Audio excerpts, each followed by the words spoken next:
So today we are going to talk about rescue dogs and how to help them settle in.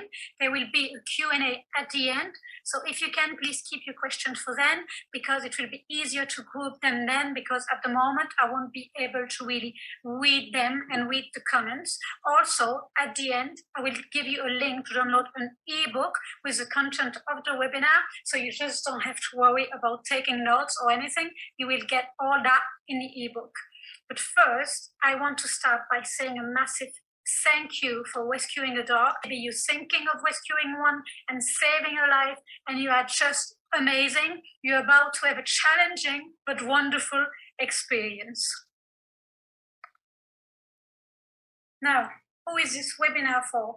As I said, for people thinking of adopting a rescue dog soon, or for new rescue dog owners if you already did your rescue. Are you wondering how to help them settle? Are you wondering what to teach your rescue dog first? Are you desperate to bond with your rescue dog? Rescue dog can be challenging, but if you understand the process they are going through, it does make things easier.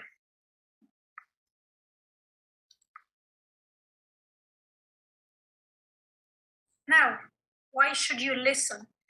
Well, I own 3 rescue dogs. To be honest, I never thought I would have 3 dogs, but I do love them and I couldn't imagine it differently now.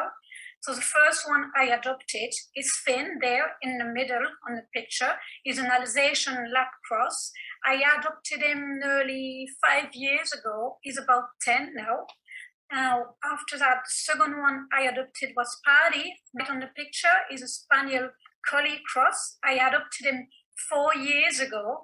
He's about 5 or 6. And the reason I got him, when I got Finn was initially suffering from separation anxiety because he belonged to a family. And for a reason we do not know, really, always the same story and really always heartbreaking, the family decided one day to bring him to the pound. So he was really distressed when I was away. And at that time I was getting foster-ins.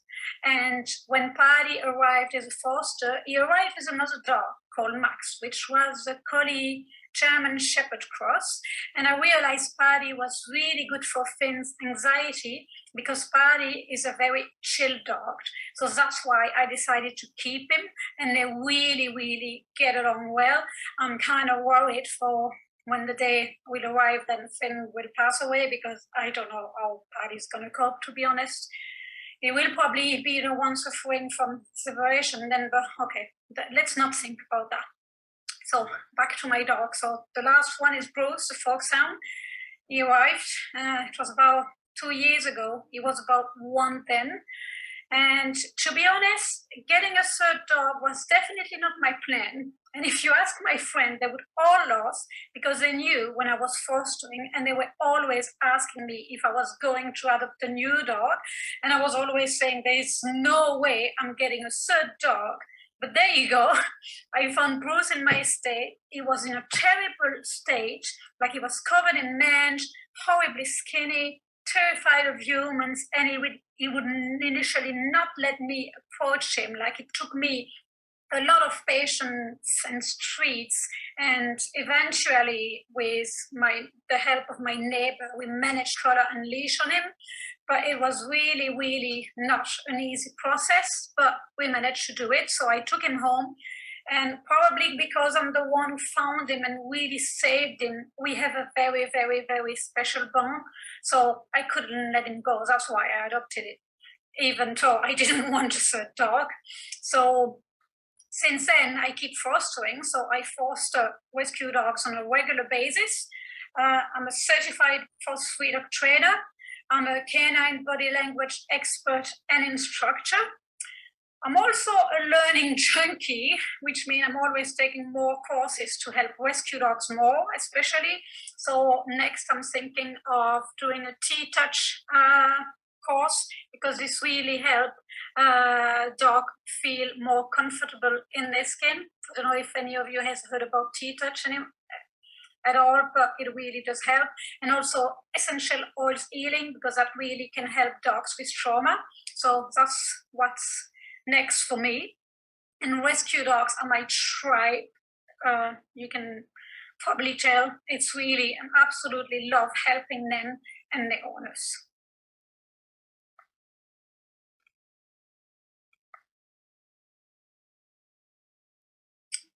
Now, how it all started. This is me there on the left.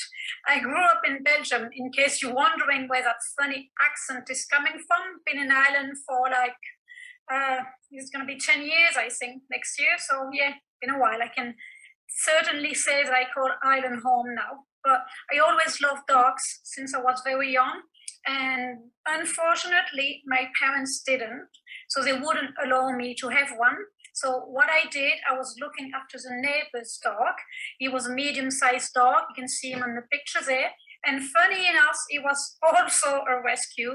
His name was Mikey. He was the best. He was so affectionate, but he was terrified of men, especially men with sticks. So we assumed he was probably beaten up at some stage. Story, but he was really my world. He was my best friend. I was taking him on walks, adventures, playing with him every time, every day, running to his house after school to see him because he was really, really, really my best friend. Then when I grew up and I moved to my own place, I got finally my very first own dog, a German Shepherd. You can see her there on the right picture. She was called Joyce, and I had a beautiful life with her for 14 years. I even moved to Ireland with her. But then at 14, which is obviously a great age, but it's always too early, she sadly passed away. And yeah, God, I still miss her. Feels like yesterday, but at the same time, it feels like a long time ago because there are 3 other dogs now and other fosters coming in and out and in and out. And I'm thinking, oh, sometimes I think if she could see that, I know what she would think. But she would probably be delighted that I'm helping dogs anyway. She was the sweetest girl.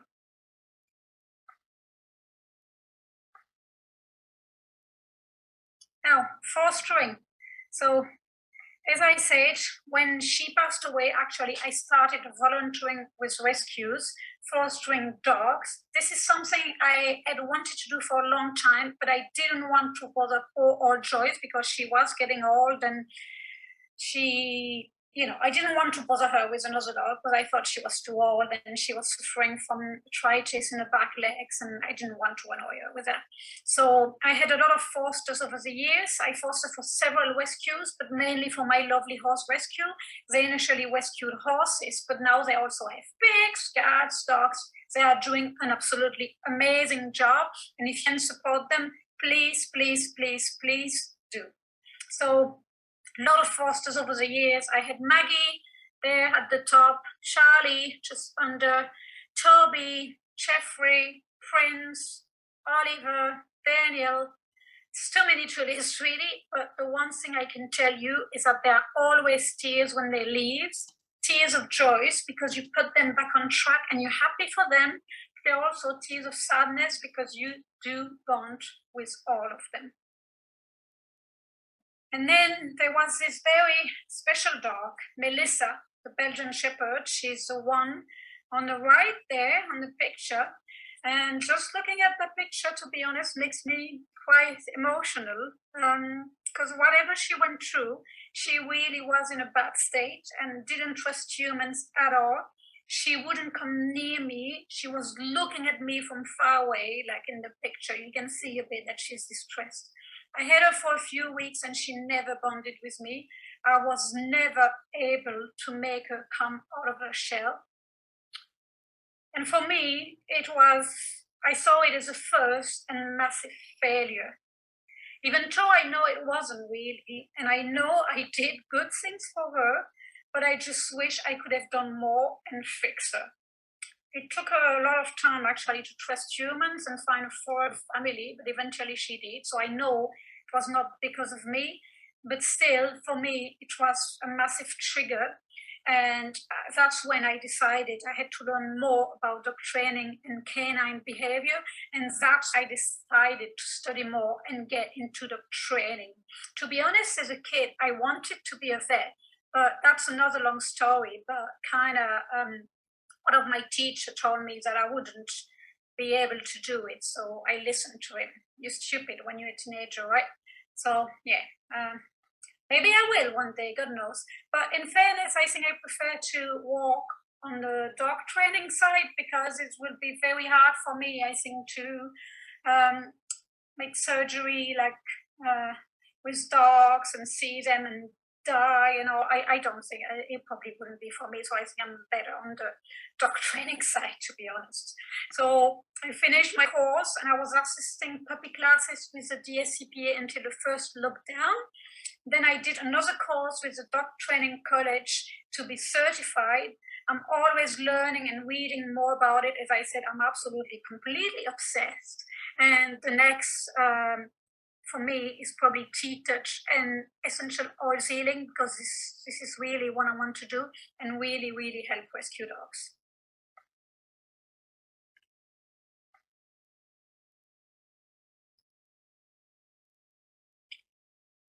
At the moment, actually, I have one foster. He's called Murphy. He's a 2-year-old Dutch River Cross. I'm fostering him for dogs in distress. He arrived Saturday. He will be available for adoption soon. He's settling at the moment. As I said, he only arrived Saturday, so he's a bit of a walk. He needs to learn manners.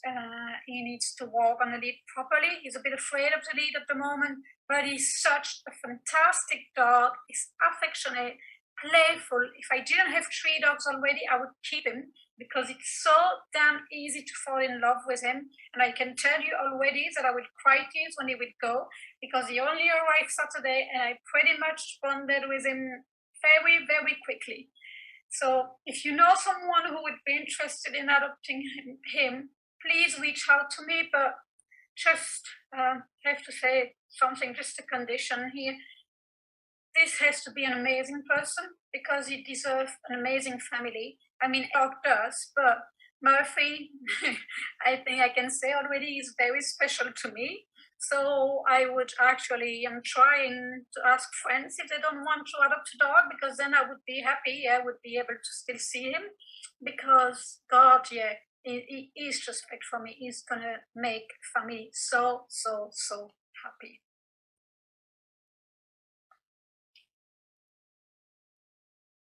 Now, how is this webinar can help you? Let's get into the subject. So you will understand process your rescue dog is going through.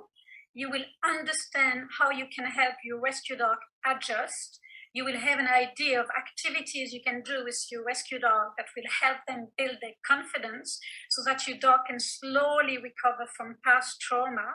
And you will learn how to read and understand your rescue dog's body language.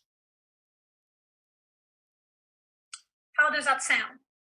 You happy with that plan? Yeah? So first, let's talk about some myths here. Myth number 1, all rescue dogs are house trained.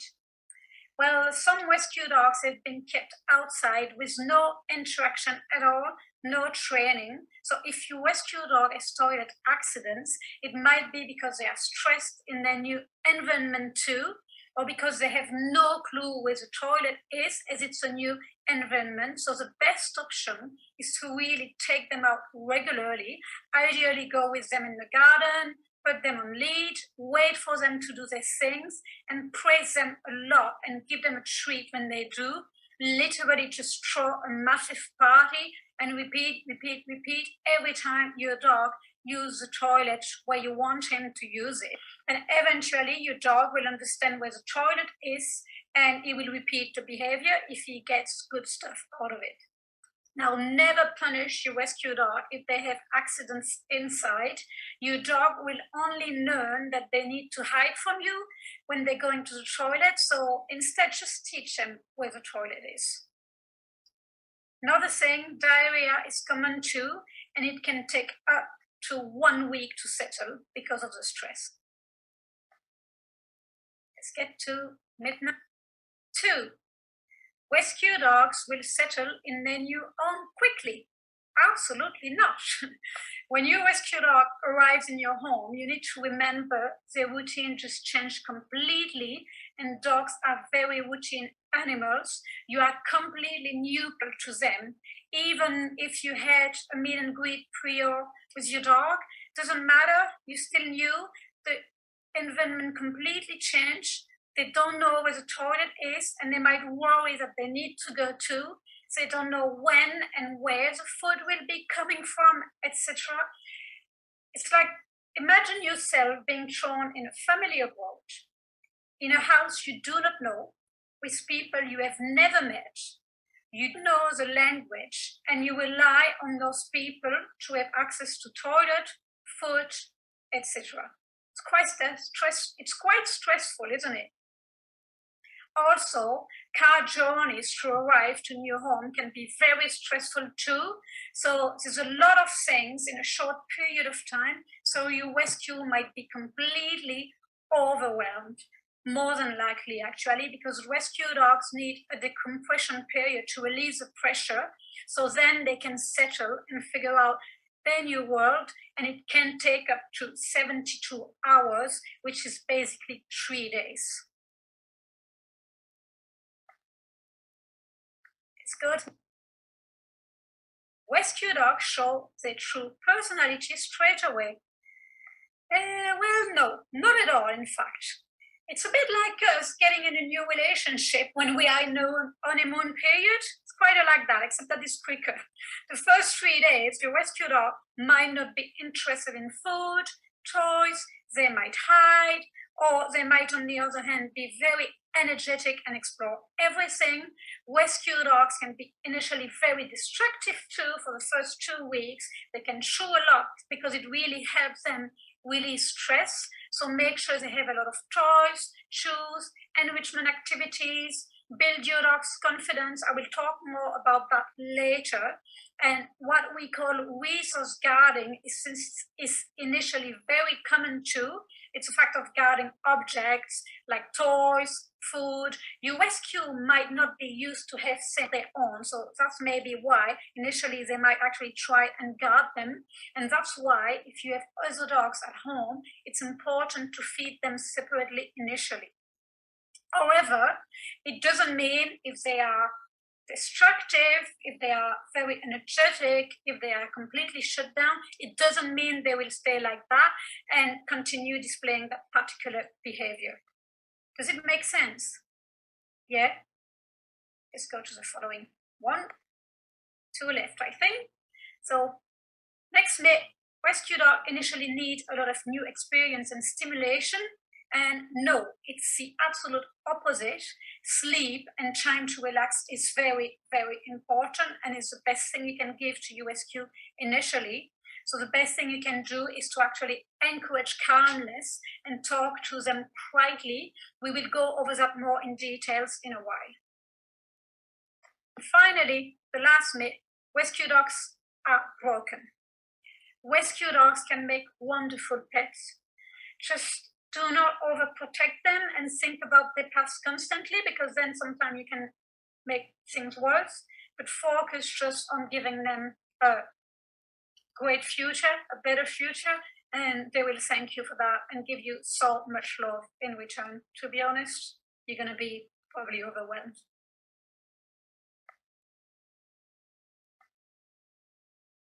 Now, topics covered in this webinar. Let's go deep in our subject. We're going to talk about the 3-3-3 rule. We're going to talk about helping your rescue dog settle. Then we'll talk about helping your rescue dog build their confidence. Then we'll go over bonding with your rescue dog. And finally, we'll talk about canine arousal and body language. Are you excited? Does it sound like a plan? Yeah?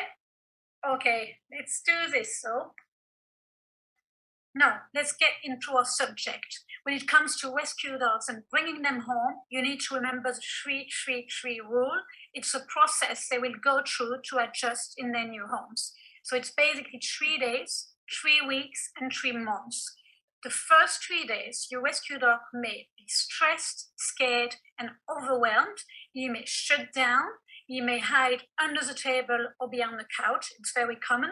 He may not eat. He may have toilet accidents, as mentioned previously. So things are absolutely normal. Dogs need time to adjust to new homes, and rescue dogs even more. You may not know all the things that your rescue has been through, so keep that in mind.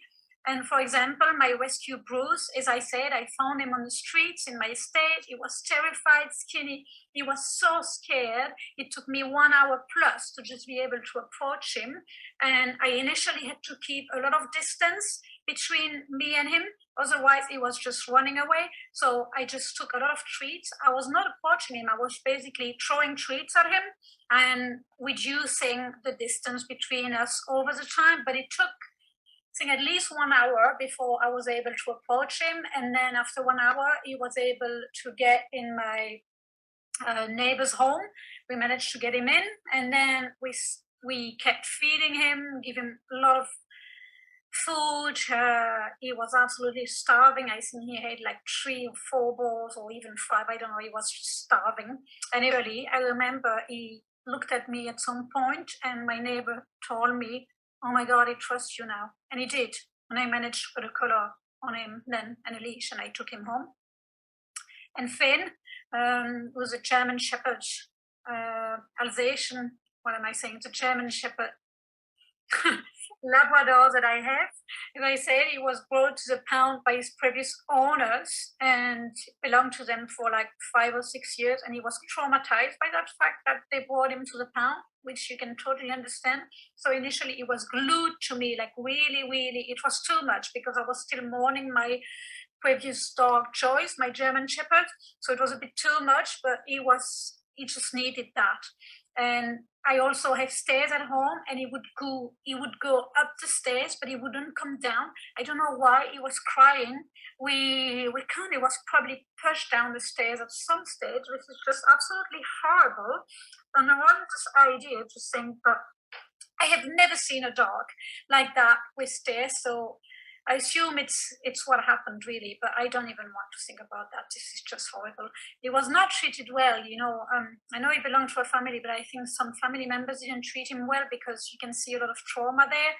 So initially I was carrying him down the stairs, but obviously he's 30 kg, so it was I was not do that forever. So after a few days, I just decided, look, I'm gonna let him be, and eventually he came down on his own. And he was never scared of coming down the stairs again. So they really need time to adjust.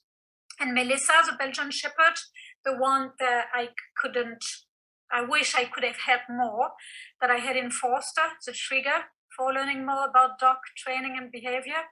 She was staying on the couch all day, and she was just staying there, and she was just looking at me from far away. She was absolutely traumatized.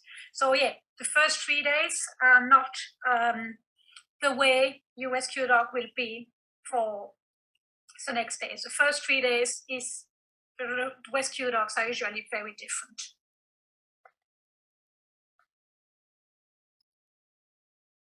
Now, what is very important at this stage is to create a safe space for your rescue. And if they want to stay there at all times, let them be. It can be your bed, a quiet room in your house.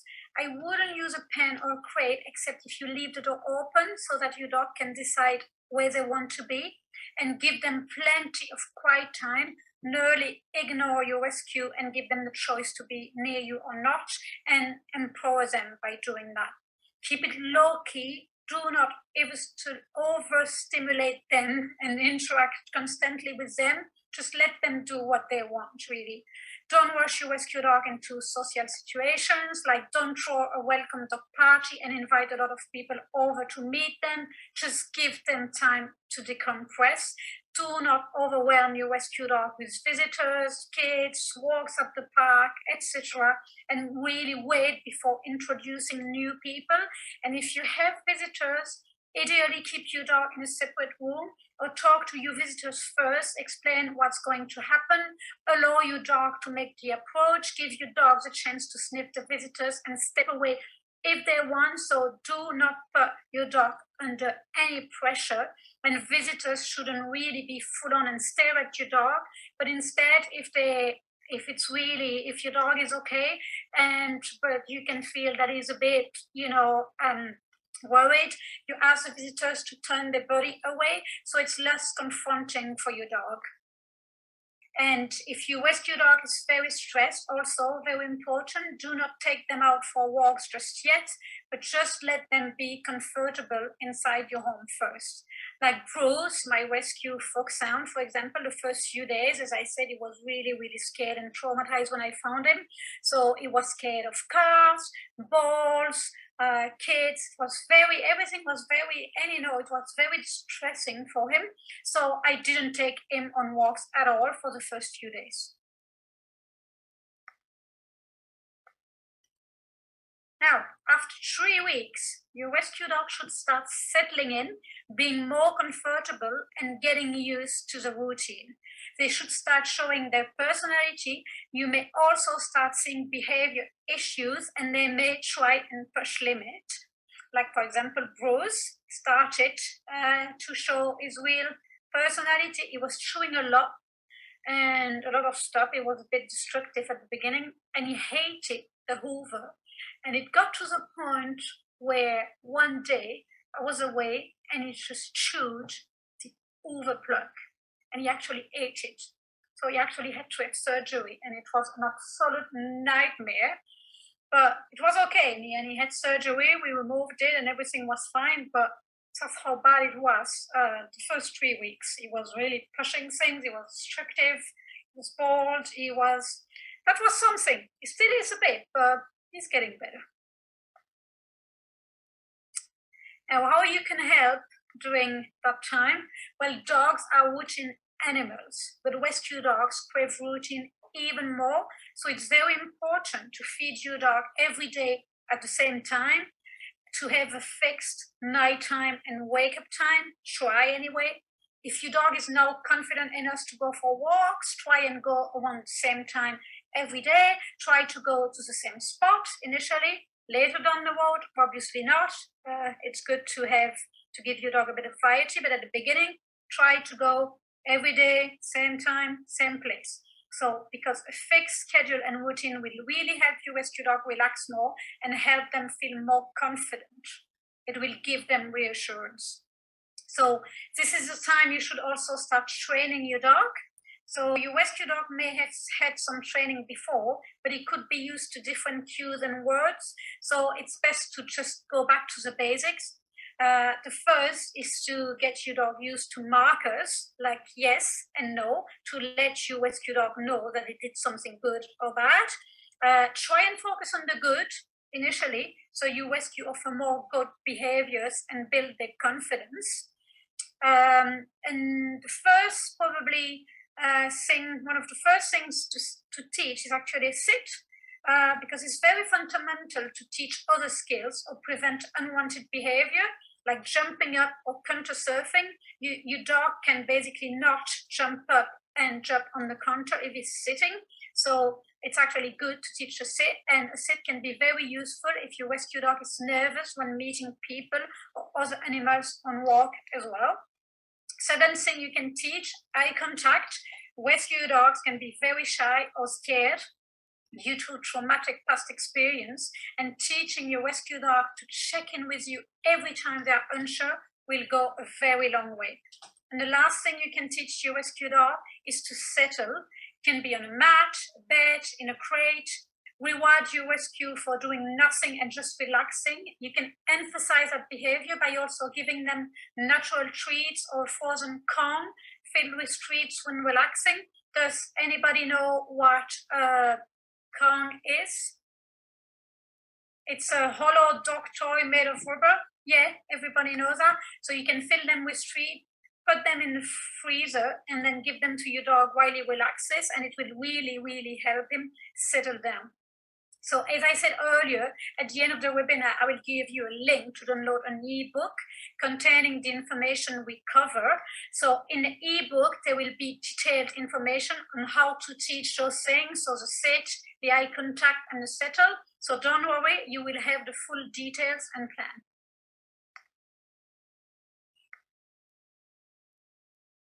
Now, the 3 months.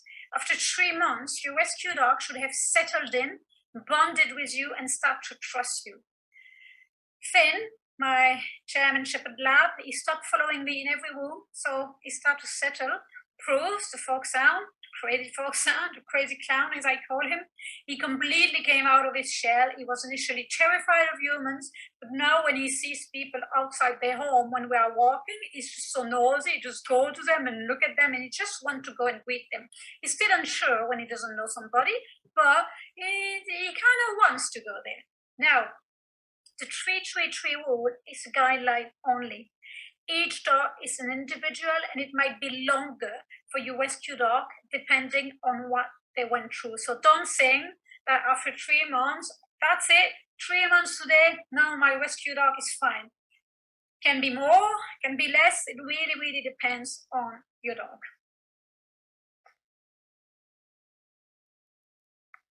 Now, how you can help your dog if you want to help your rescue dog settle. As I said, create a safe space for them. Give them enough personal space. That's very, very, very important. We went through that already. Do not overstimulate them. Do not watch them into social situations with a lot of people, kids, noise. Just keep it low-key initially and just follow your dog's space, really. Now, how you can help your rescue dog build their confidence? There's different things you can do. You can do an obstacle course. What are we talking about here? You basically put different things on the ground, can be indoor or outdoor. You use different surfaces, wood, cardboard, rubber. If you have, you can use old tires, plastic bottle, a bucket. It's like really a course, and whatever you have at home, and you walk with your dog on lead. As I said, it can be indoor or outdoor, and they have to go around the things or walk on them. And you will see that initially there are things your rescue won't want to go near, but eventually, if you repeat this exercise, it will boost your dog's confidence because your dog will overcome their fear. What you can also do is some figure eight walking. So basically you walk with your dog on leash doing some figure eight. So you walk in an 8 shape, and it has a calming effect on dogs. Enrichment as well, very important. So it can be different toys, puzzles. You can also do it yourself with toilet paper rolls or delivery box, and you hide treats in them, and also plastic cups with treats hidden under them. Some of them have treats, some of them have not, and your dog has to find under which plastic cups treat is. Sand games, they really, really help soothe your dog and help them build their confidence. Now, again, there will be details and ideas for enrichment in the ebook, so you can you can do that easily, and you can see it's going to be very, very easy, but it's very, very important for your dog. Also, essential oils and T-touch messages, so things that I'm learning about more at the moment, they can really, really help rescue dogs, and you will have more information about all those in the ebook too, and links to useful websites and resources. Now, how to bond with your rescue dog.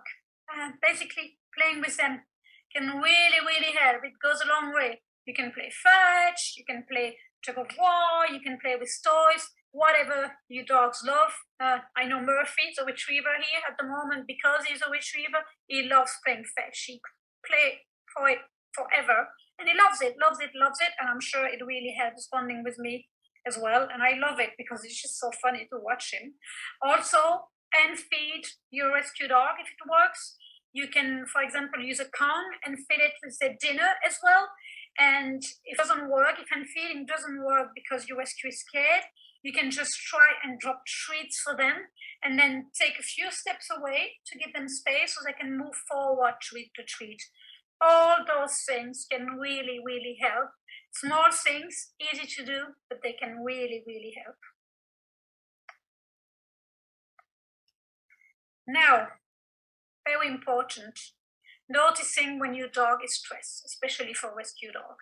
So due to the past trauma, rescue dogs can easily get anxious it's important to be able to recognize if your dog becomes over aroused, what we call it. Now, what is arousal?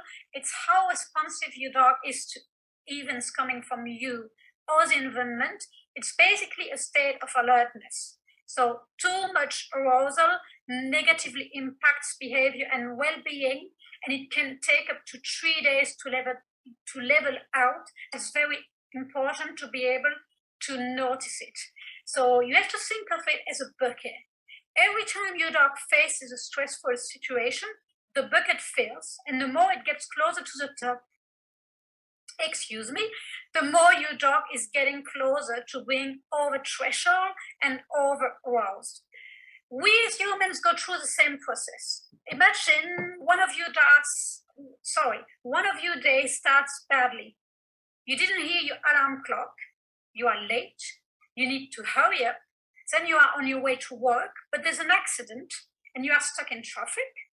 You want to stop at your favorite coffee shop to grab a coffee to go, but there's a massive queue, and because you are later than usual, you arrive at the office, compromise for the office coffee, which you know is not great.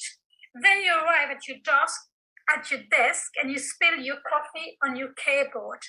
How do you think you will feel then? Quite stressed, right? And overwhelmed, and pretty much about to lose it, right? Yeah. So if your dog becomes overwhelmed, it's very important to notice it, and you should basically try and keep them calm as much as possible and avoid stressful situations for the next 3 days. So if your dog, for example, had a bad encounter with a reactive dog during a walk, you should try and avoid presenting them with strong stimuli for the next 3 days, and it might mean not taking them outside for walks, basically. So it's very, very important to pay attention to that and know that when your rescue dog arrives at home, they are more than likely over threshold already due to all the different experiences, the car ride, the new people, the new environment. That's why it's important to give them a lot of quiet time and a safe space.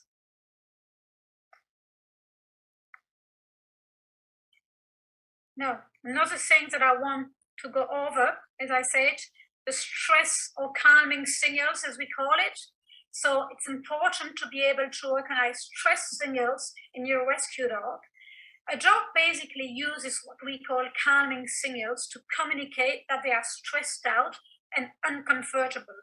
If you're able to recognize those stress signals, you can really help de-escalate a situation before your rescue dog becomes more uncomfortable. Because if you don't, dogs might escalate and bite if the calming signals basically are not listened to. So it really is crucial, especially if you have kids interacting with your rescue dog at home. It's crucial to supervise and ideally educate your kids too.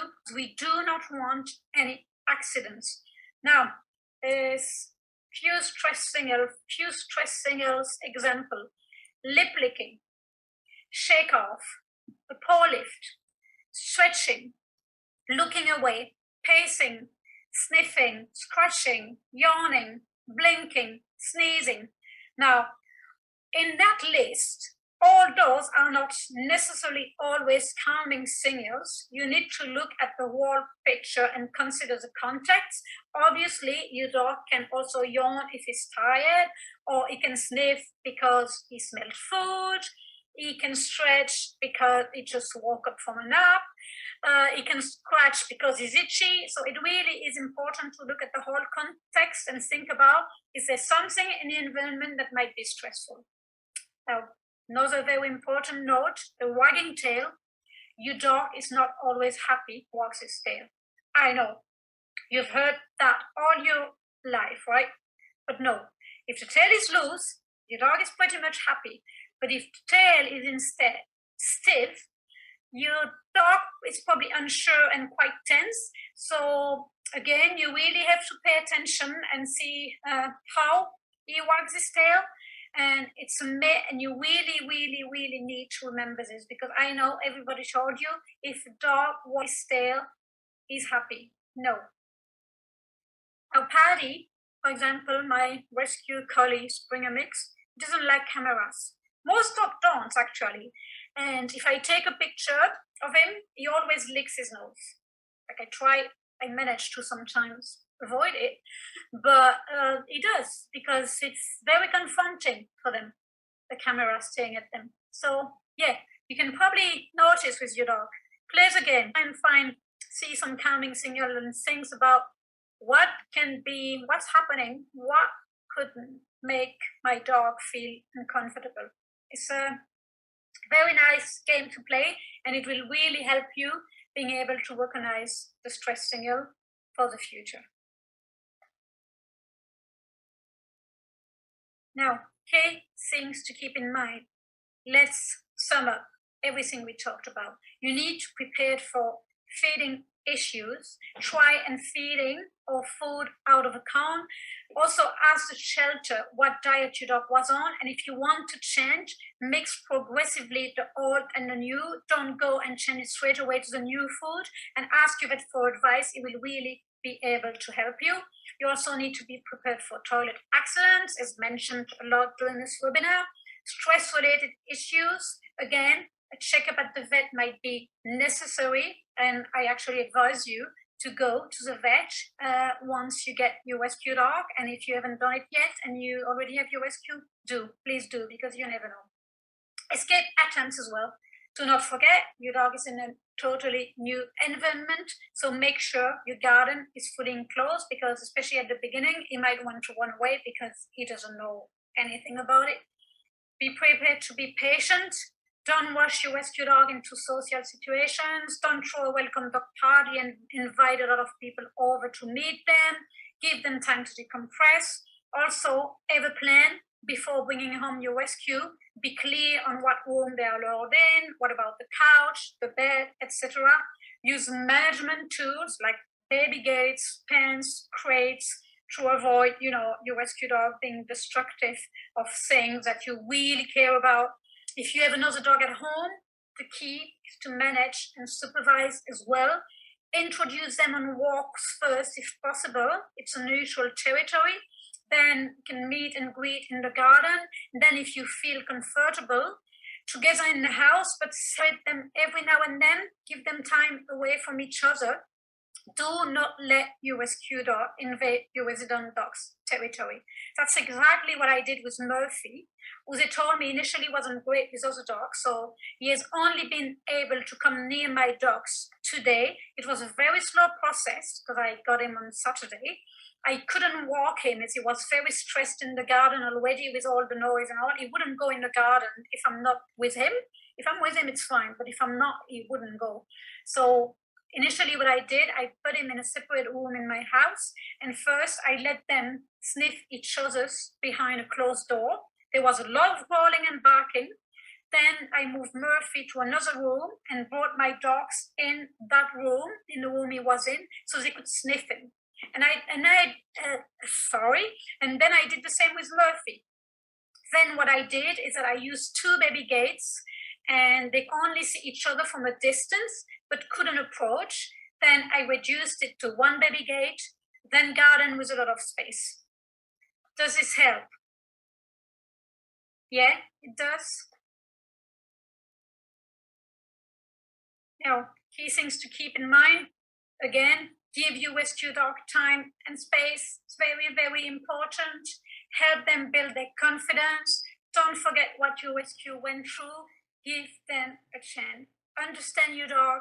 Keep an eye on their body language. And finally, enjoy the process. Building the bond, the love you are going to get in return is priceless. Now, can you see and do you understand now why this is so important? And maybe before you couldn't? Yeah? Did it all help? Now, question. Do you think your rescue dog is worth it? Are you willing to put in the work? How are you going to make this happen?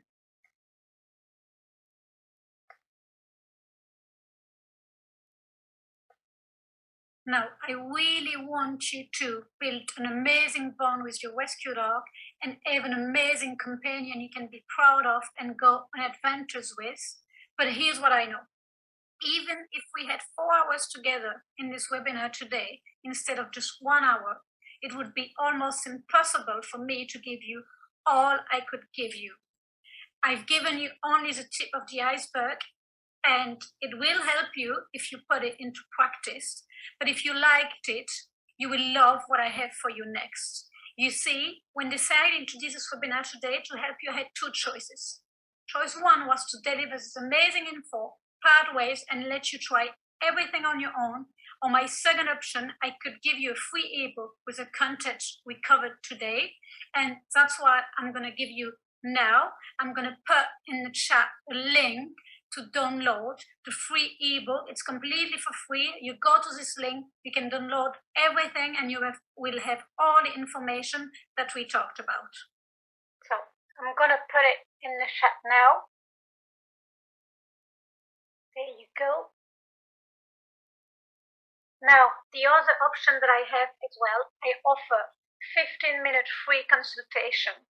So it can be done by phone or Zoom. So if you have any issue with your rescue dog, please, please, please book it. It's completely free, and I really, really want to be able to help you and your rescue dogs.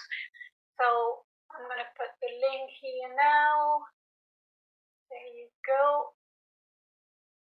And this is time now for Q&A. Yay! Anybody has a question? Like, I'm gonna try and keep an eye on the Facebook chat as well. So if you can actually put your question in the chat with 3 question marks before, so I can see your questions. If you have anything, please, please, please don't hesitate to ask. And if you really have an issue, please book that free 15-minute consultation, because this is really, I really, really, really want to help you and your rescue dogs, because this is what I love doing. So please do book your 15-minute consultation. The link is in the chat. Right, okay, I'm gonna stop this share. Now we don't need it. Go back on video. Hello, hello, hello. And I'm sorry if I turn this way, it's because my Facebook is on this way, so it's easier. Right, so let me know a few comments there. Hi Eugene, how are you? I can see you now. Sorry I couldn't before. How is Cookie, the cookie?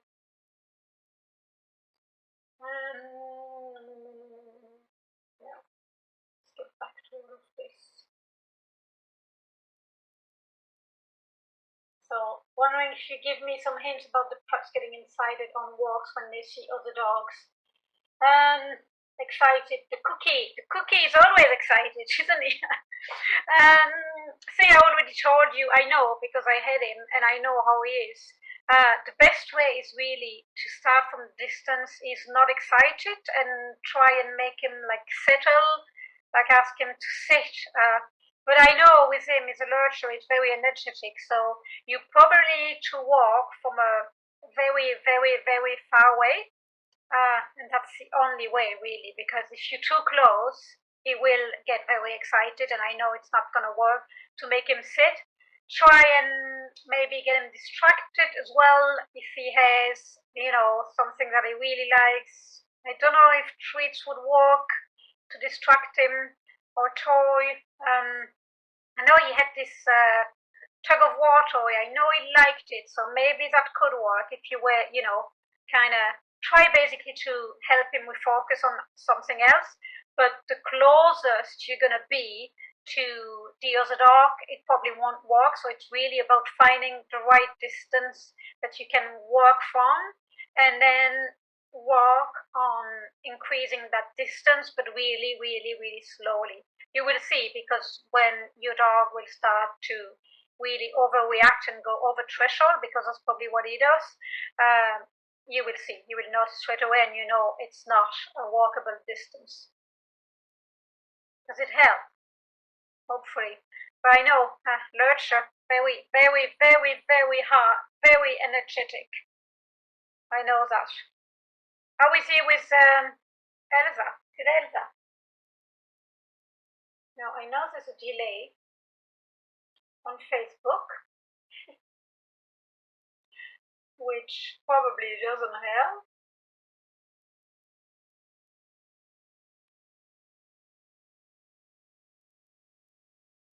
Yeah, that's really the best thing to do. I think if he had yeah, a snake, a tuck toy, if you carry that and try to distract him and gain his attention by playing with him to kind of get him out of the oh my god, there's a dog situation.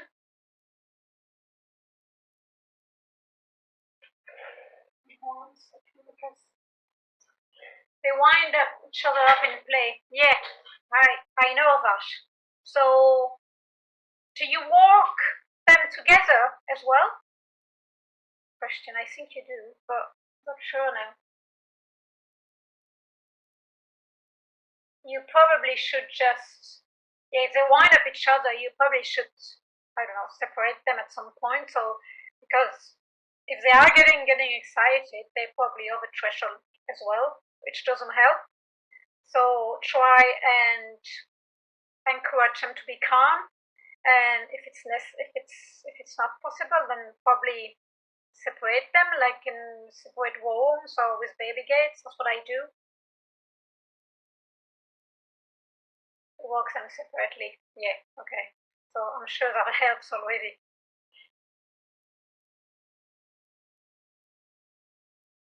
But yeah, I think with them, because I know Cookie is very energetic, and I think Elsa is as well. Probably the best thing is to try and keep them apart during the day if you can. Use a baby gate so they relax, because they're probably as you said, they wind up each other. So it's probably better that they have a bit of time apart where they can actually relax. Because otherwise, when one is very energetic, the other one probably wakes up and then gets energetic, and the other one is tired, but the other one is energetic, and it goes on and on and on and on and on, and it's like a circle.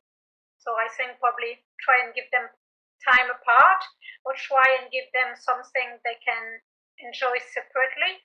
Like if you have, do you have cones? Do you use cones? Give them each other, if they don't steal from the other one, and so that they can relax together in the same room, but actually not interact, because they will be focused on their respective, cone, if it works. Oh, most of the time they're very good. I know. I miss Cookie. I really do. But I have Murphy now, which kind of reminds me of Cookie. He's a bit energetic as well. I didn't take him for a walk yet, so I know this is gonna be probably the same kind of issue, except that he's scared, so he's not really confident. So I don't even know if he will want to go towards the dogs. I have no clue. I didn't take him out yet because he just can't. He's still settling, and he wouldn't go out in the garden if I'm not there. So I'm thinking outside is way too early. So we will in a few days, hopefully. See how that goes. But first I'm gonna train him to walk on lead in the garden, because at the moment he's just very terrified of the lead. He cannot even, well, you can put it on, but he doesn't like it. So just walking on that step by step. Poor Murphy. They steal from each other. Yeah, that doesn't surprise me. Yeah, so the best is probably, if you can, I don't know how your house is, but probably put them in different rooms so they can actually relax. Because as I said, if they want each other up constantly, it's probably not good to walk on the Cookie getting excited when he sees other dog as well. So it's probably good. Try and do that, even 15 minutes to start with, if you can put them in separate rooms so that just can relax. So they learn that actually being apart from each other is okay, because otherwise, are they always interacting with each other? Are they always playing?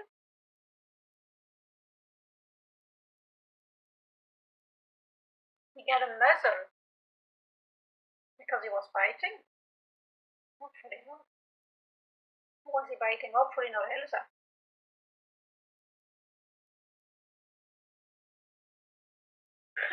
The delay on Facebook is a bit crazy, but it is what it is.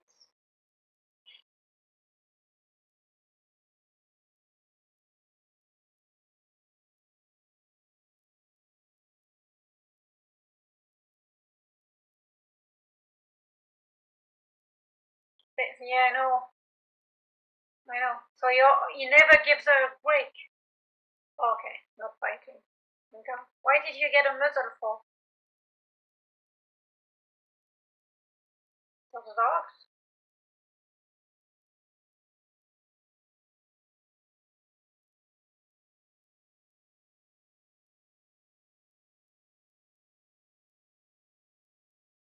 Yeah, washing it. Yeah. Yeah, I say, yeah, try and encourage him to be more calm during the day and keep them in separate rooms. You know, you can start with 15 minutes, give him a chew toy, a natural chew, something to chew, and then he can just, relax on a bed. Although he did relax because when I had him here, he was quite relaxing sometimes, so he does, I think. I know he is a lot, but I think he was way more relaxed already than when he came out of the rescue. That's what I found anyway.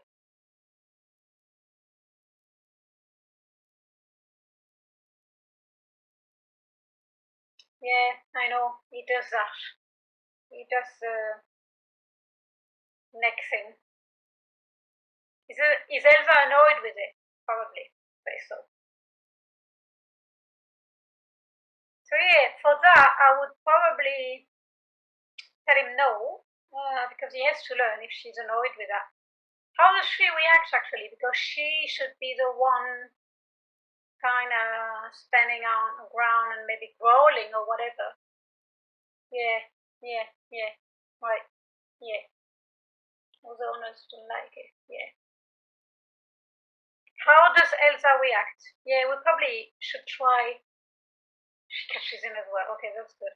Yeah, yeah, because normally it's a dog that should be able, it's dog communication at the end of the day. So if the dog is not happy, you should be able to say that, which Elsa does. But obviously, yeah, if you meet dogs on walks, they probably don't know, so they might even get aggressive from it, I'm sure. You might have had the problem.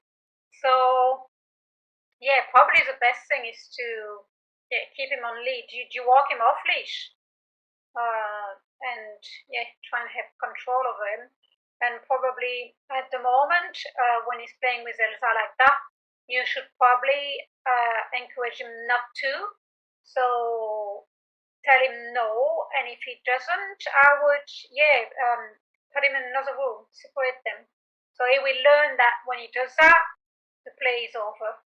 Because it's very important. If you want him to really basically stop that, you just need to really create an association where we will think, oh, when I do that, the play ends. This is not cool. So he will stop eventually. It will take time, but I think you really need to work on that and kind of so that he really stops. If you want him to stop, and I think it's very good. It would be great for him to stop really. Yeah, one dog snapped at him and put manners on him. Yeah, I'm sure, because that's what they should do. But yeah, for the dog, it can be probably very rude, especially if they don't know him yet. So yeah, that's quite rude actually. So yeah, if you can stop that, try and now if he does it with Elsa, don't let him do it. Just say no, and if he continues, just separate them. So he will learn. Oh, when I do that, this is not great. The play ends. Now, I don't know if you have an option to actually do that easily. What I would use is a baby gate or just another room, really. But a gate is probably better because then you will still see her and it'd be like, oh, but I want to be near her, and you can remove him and put him back and things like that easily. Or if you don't have that option, I would say just put him in another room. On his own, actually. Kind of like a timeout, dog timeout. He will learn quickly. He will be very frustrated initially, but he will learn that every time he does that, the fun stops. So I think that's the way I would do it. Yeah, try and stop the playing. So he's not over aroused as well. And if he learns that it doesn't work with Elsa, it will take time. That's for sure. I know that because he's probably been doing it for a long time. But if he learns that from now on, every time he does that, it means the play is over. He will quickly learn that it's not cool. And actually, what you should do probably the other way around is when he's actually playing nice and not doing it, reward him, I think, and maybe play with him. Give him treats and maybe play with him. Because then he will learn, if I play like this, I get something out of it. And if I do the thing with the net, the play is over. He will choose wisely. He will learn how to choose wisely for the future. Now, it's not going to stop in a day, but if you do that, he will learn eventually. Poor cooking timeout. Has to be done.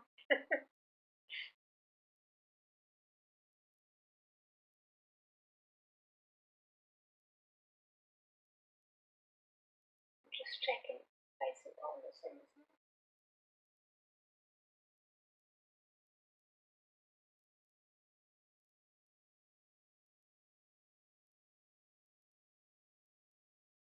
Do you have any other issue with him besides the walking and the neck rubbing?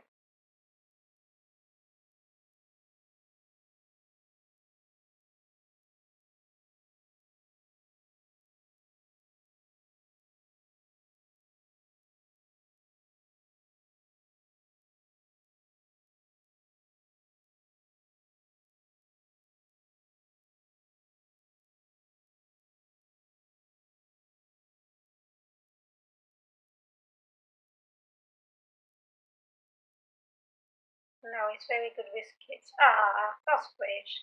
Cookie. He's a toad, isn't he?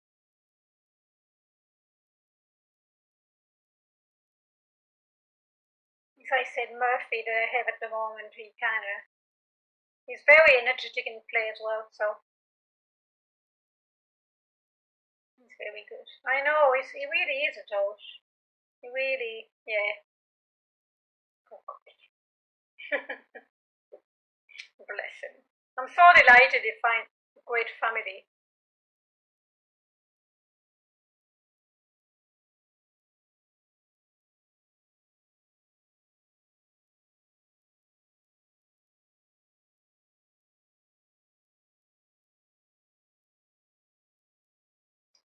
Ah, the kids he wants to lick to pieces. He's not too energetic for them. It depends the age of the kids, I suppose.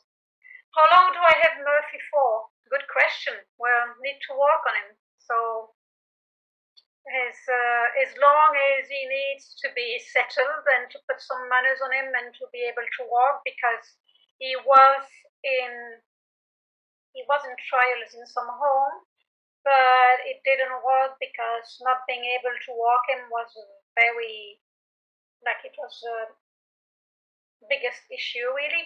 So time it takes to work on that. At the moment, as I said, we're only in the garden and we're not even with a lead on yet. So it might take a while, probably until, I don't know, until till January probably, that's for sure. I think he would spend Christmas here. And but I don't mind. I love him. He's beautiful. It's a beautiful dog. I know we will be very sad to see him leave again. So yeah, but I'm not adopting. No, no, no, no. Have enough. If I didn't have three dogs, yes, but no, I have three dogs. No, no, no. So, no, we'll see. We know we will cry already, but that's what it is. I'm trying to get some of my friends to adopt him. so I could see him regularly, but don't think that's gonna work. No, I'm not keeping him forever. No, no, no, no, absolutely not. No, no, no, no. If I didn't have other dogs, absolutely. He would already be adopted, probably. But no. Mm-mm. I know. I told a story about how my friends laughed because I was always saying when I was fostering, no, I'm not adopting. I don't want 3 dogs, and eventually I got 3 dogs. But no, no, no, no,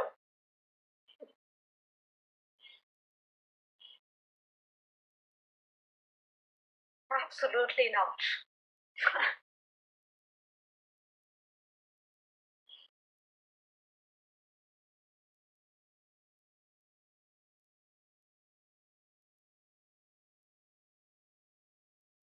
Just checking if there are other questions.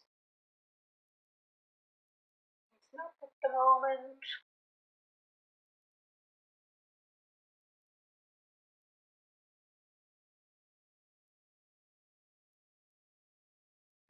Can go to see Cookie. I will. I absolutely will.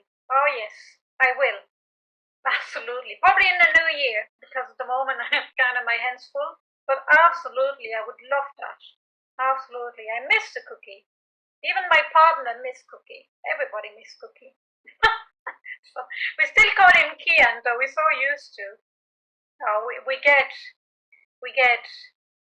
do call him Cookie now. We call him Cookie Monster. But no, he's absolutely. I would come and see him. Would love to. And thank you for watching and thank you for tuning in, Eugene. And hopefully everything goes well. And I will come and see Cookie absolutely. And if nobody has any other question, I will absolutely end this meeting now. So I hope everybody you found it helpful. Hope you had a great information. As I said, if you do not forget to download the ebook, and if you have any other issue that you want to walk with your rescue, please book the 15-minute call because I really want to help. So thank you for watching. Please book the call if you need to. I would love to help, and I will see you all very soon.